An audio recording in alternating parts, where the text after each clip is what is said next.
Pink colour کا یہ organ یعنی پینکریاس دکھنے میں کافی ایلونگیٹڈ ہے۔ پینکریاس سٹمک کے پیچھے اور ایبڈومین کی لیفٹ سائڈ پر پریزنٹ ہوتا ہے۔ پینکریاس دو طرح کی فنکشنز پرفارم کرتا ہے جنہیں ایگزوکرائن فنکشن اور اینڈوکرائن فنکشن کہتے ہیں۔ اچھا، انٹرونشن کارڈیولوجی میں ہماری کافی ایریاز جو ہم اس پہ کام کرتے ہیں، سب سے پہلے ہم کرتے ہیں جو دل کی رگیں ہوتی ہیں اس کو کہتے ہیں کارونری آرٹریز کہتے ہیں۔ ان کی جو بیماریاں ہوتی ہیں جیسے ہارٹ اٹیکس ہوتے ہیں، ٹھیک ہے، انجائنا ہوتے ہیں، تو اس میں دل کی رگوں میں جو مختلف قسم کے پلاکس بنتے ہیں یا نیروئنگ ہوتی ہے، تنگیاں ہوتی ہے، ان کو ہم ڈفرینٹ بلونس کے ذریعے اور اسٹنٹس کے ذریعے کھولتے ہیں۔ یہ بھی ہماری فیلڈ میں آتی ہے۔ یہ ہوا کارونری آرٹریز یعنی دل کی آرٹریز کے حساب سے۔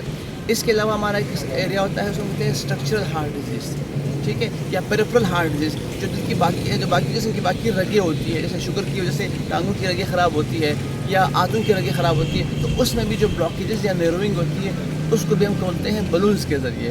تو یہ بھی ہمارے اسپیشلٹی میں آتی ہے۔ تو بیسیکلی جو دل کی رگیں ہیں کارنری آرٹریز ہیں، اور جو جسم کے باقی رگوں کی رگیں ہیں ان کو بلونز کے ذریعے یا اسٹنٹس کے ذریعے کھولنے کی جو ایکسپرٹی ہوتی ہے اسے کہتے ہیں انٹرونشن کارڈیولوجسٹ۔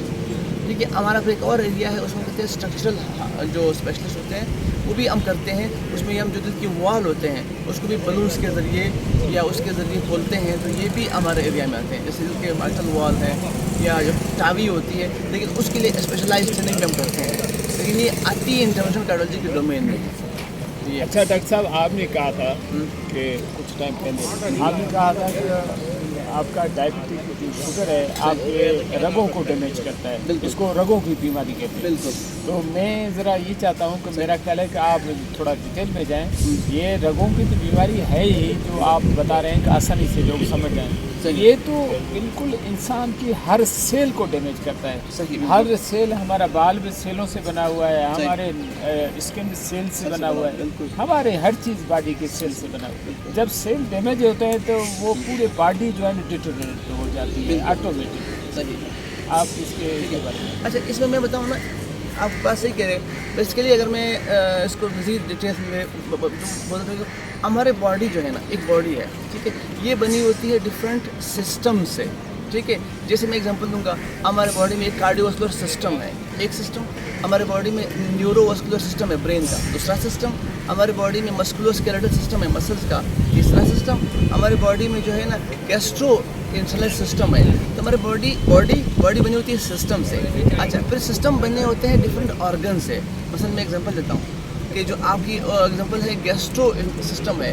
اب وہ سسٹم ہے، اس میں آرگن کون سے ہیں؟ میدا ایک آرگن ہے، خوراک کی نالی جس کو کہتے ہیں ایسوفیگس ایک آرگن ہے۔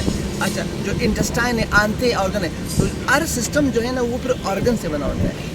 جیسے مقصد نے کہا کہ وہ میں آتا ہوں سیل تک آتا ہوں، تو آرگن ہے، پھر آرگن کو میں لوں گا میدا، آرگن لے لیا ہم نے نا، تو میدا وہ بنا ہوتا ہے ٹشو سے۔ ابھی آپ ڈیٹیل میں جائیں۔ ٹشو سے بنا ہوتا ہے۔ ٹشو جو ہے نا کہ مطلب سیلس کے گروپ کو ٹشو کہتے ہیں، اور ایک کمپوننٹ ہے سیل۔ تو ہمارا اسٹارٹ ہوتا ہے سیل سے۔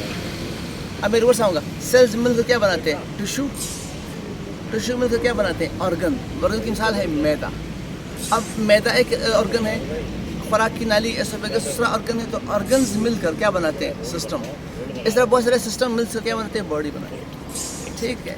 اچھا، اب آخری پوائنٹ کیا ہے؟ سیل ہے نا، ٹھیک ہے۔ اب کیا ہوتا ہے؟ تمام سیلز تک سیل کی دو ریکوائرمنٹ ہوتی ہے، گلوکوز اور آکسیجن، ٹھیک ہے۔ اب یہ ہوتا ہے کہ جو ہر سیل کو گلوکوز چاہیے اور آکسیجن چاہیے۔ قدرت نے کیا کیا ہوا ہے؟ اب ڈفرینٹ سسٹم آپس میں انٹر کنیکٹڈ ہے، کام کرتے ہیں۔ کیسے کام کرتے ہیں؟ اس سیل تک آکسیجن کا کام ہے، اس کے لیے قدرت نے بنایا ہوا ہے ریسپائریٹری سسٹم، سانس کا نظام بنایا ہوا ہے۔ تو آکسیجن ہم سانس کے ذریعے، ناک کے ذریعے، اس کی ٹیوبس کے ذریعے، ٹھیکیا کے ذریعے، لنگس کے ذریعے اس سیل تک پہنچاتے ہیں۔ اگلا مرحلہ گلوکوز ہم لیتے ہیں خوراک کے ذریعے۔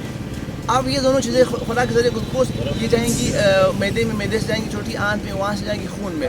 اب خون میں کیا آ گئی؟ گلوکوز بھی آ گیا، آکسیجن آ گیا۔ اب خون کو پمپ کون کرے؟ اس لیے قدرت نے بنایا ہوا ہے کارڈیو واسکولر سسٹم، یہاں پمپ پڑا ہوا ہے، دل پڑا ہوا ہے، اور پمپ کرے گا، اور یہ گلوکوز اور آکسیجن جو ہے نا وہ بلڈ کے ذریعے جائے گا، اس آرگن تک جائے گا۔ اب بلڈ ویسلز کے ذریعے اور بلڈ کے ذریعے، اب بلڈ ویسل جو ہے نا، ہم نے کہا ڈائبٹیز بلڈ کے ویسل کی بیماری ہے، تو آپ کا بلڈ ویسل ڈیمیج جائے گا۔ بس کیا ہم نے کہا نا کہ ڈائبٹیز میں کیا ہوتا ہے؟ جو آپ کی رگیں ہیں اس پہ پلاک بنتے ہیں، کولیسٹرول کا لیول بڑھے گا۔